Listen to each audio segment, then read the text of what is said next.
လုံးပဲမင်္ဂလာပါရဲကျွန်တော်တို့နေစင်ပေါ်မှာအရေးကြီးဆုံးဆိုတာအားလုံးသိပြီးသားပါဒါပေမဲ့ကိုနေတိုင်းတောင်းနေတဲ့ရေကိုစေပညာရှုထောင်ကနေအကျိုးရှိဆုံးဖြစ်အောင်ဘယ်လိုမှန်မှန်ကန်ကန်တောက်ရမလဲဆိုတဲ့ချက်လေးတွေကိုဒီနေ့တေချာလေးရှင်းပြပေးသွားပါမယ် Okay ဒီအကြောင်းကိုအသေးစိတ်လေ့လာကြည့်လိုက်ရအောင်ရေးစားလိုက်ရင်ရေးတောက်လိုက်တာတိတ်တော့မဆမ်းပါဘူးနော်ဒါပေမဲ့ကိုလုံနေကြရေးတောက်တဲ့အလေးချင်းလေးတွေကတကယ်ရောမှန်ရင်လား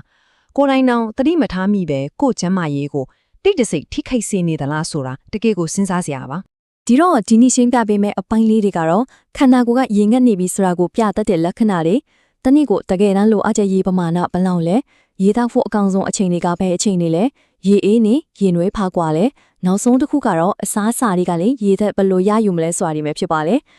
ေပထမဆုံးအပိုင်းအနေနဲ့ကျွန်တော်တို့ခန္ဓာကိုယ်ကနေတိတ်တဆိတ်ပြသားနေတတ်တဲ့ရေငတ်ခြင်းလက္ခဏာတွေအကြောင်းပြောကြည့်ရအောင်လူခန္ဓာကိုယ်ရဲ့60ရာခိုင်နှုန်းကျော်ကိုရေတန်းနဲ့ဖွဲ့စည်းထားတယ်ဆိုတာစဉ်းစားကြည့်ပါအင်မတန်များတဲ့ပရမာဏနော်သွေးကြောတွေဥနောက်ကြွက်တော်တွေနဲ့အယိုးတွေထဲမှာတော့ရေကအဓိကနေရာကနေပေါဝင်နေတာပါစိတ်ပညာရဆိုရင်ရေဟာခန္ဓာကိုယ်အပူချိန်ကိုထိန်းညှိပေးတယ်အစစ်အမြစ်တွေကိုချောစီလိုအလောက်လုပ်ပေးတယ်ပြီးတော့အစိတ်အတောက်တွေကိုစီးနဲ့ချွေးကတဆင့်ဆွန့်ထုတ်ပေးတဲ့နေရာမှာတကယ့်ကိုအသက်တက်မြအရေးကြီးနေတာပါတခါလေးကြရင်ဘာအကြောင်းရင်းမှရေရရမရှိပဲခေါင်းကိုက်တာဘာလို့စိတ်မပါပဲနှုံးခွေနေတာအသားအေးတွေခြောက်တွေ့နေတာမျိုးကြုံခူးကြတယ်မလားတကယ်တော့ဒါတွေကရိုးရိုးဖျားနာတာမဟုတ်ပါဘူးခန္ဓာကိုယ်မှာရေဓာတ်တွေခန်းချောက်နေပြီဆိုပြီးအချက်ပေခေါင်းလုံးတီးနေတာပါရေလုံးလုံးမတော့ဘူးဆိုရင်ကြောက်ကက်ကအလုပ်တွေပိုလုပ်ရပြီးရေရှည်မှာကြောက်ကက်ယောဂါဖြစ်လာနိုင်တဲ့အန်တီကလည်းရှိနေပြီလေဗျကဲဒုတိယပိုင်းကိုဆက်သွားကြမယ်ဒါဆိုရင်ဒီနေ့ကိုရေဘလောက်တောက်တင်လဲ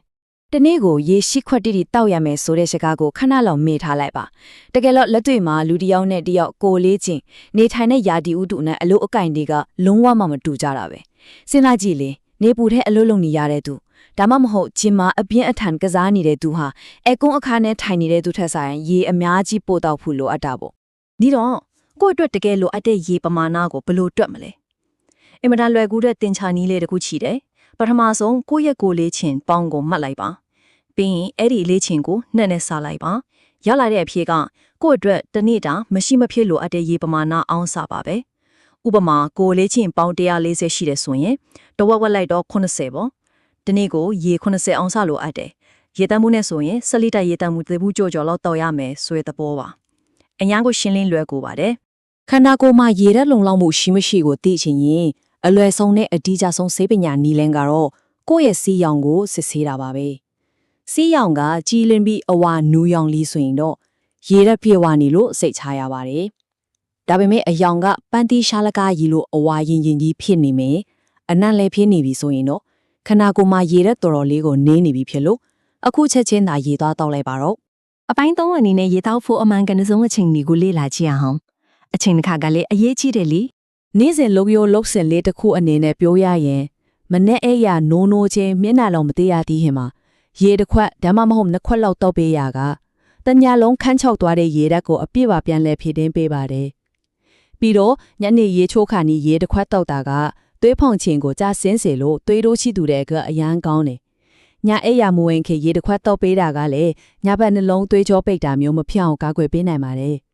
်ဒါပေမဲ့တတိထားရမှာကညဘက်စီးခဏခဏသွားလို့အေးရေးပြတ်တဲ့ရင်တော့အဲ့ရဝင်ခါနီးရေအများကြီးတောက်တာကိုနည်းနည်းဆင်ကျင်ရပါမယ်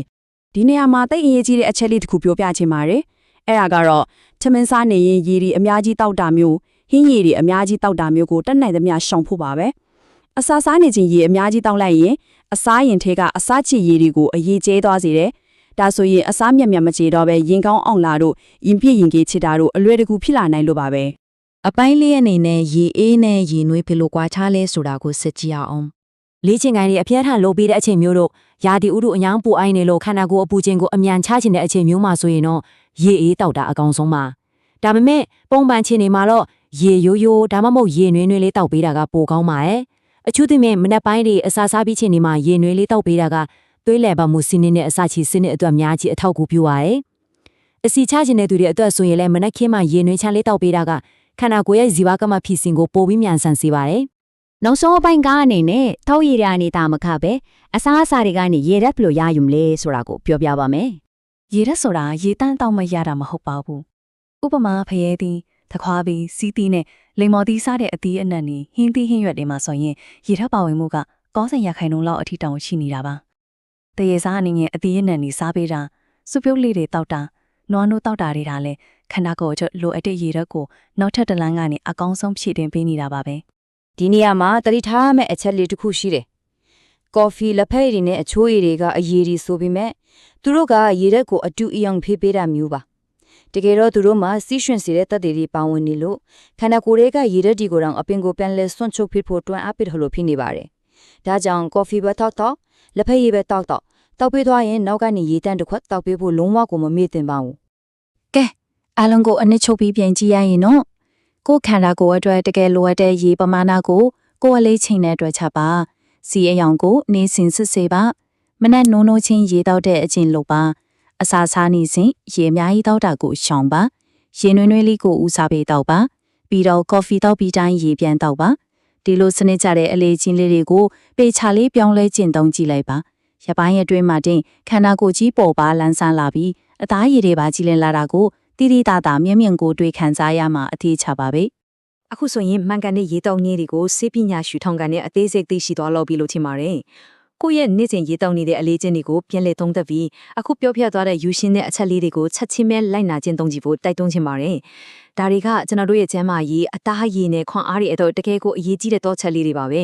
ဒီတော့မနှက်ဖြတ်မနှက်ကစပြီးကိုယ့်ရဲ့ရေတောက်တဲ့ပုံစံကိုဘယ်လိုစတင်ပြောင်းလဲကြမလဲ